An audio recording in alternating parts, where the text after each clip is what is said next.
So guys, ito yung ating engine bay ng Hyundai Kona, no? So ngayon pong umaga is dadalhin po natin to sa The Northco Detailing dito sa San Miguel, Bulacan, along the highway ng Santa Rita, Matanda, no? So papalinis po natin itong engine bay natin. Yan, kung makita niya po is talagang medyo maalikabok na siya, no? So dalhin po natin siya doon para malinis siya.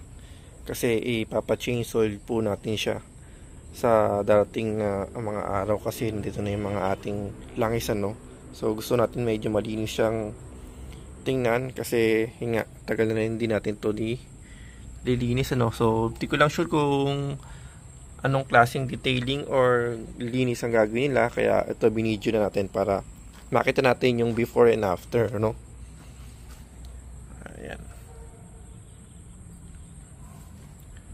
Okay guys, so yun, abangan natin, no? Punta muna tayo sa The Northco Detailing po.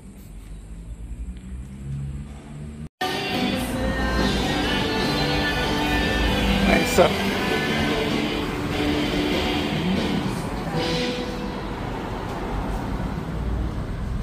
ayan ang engine cleaning nila dito.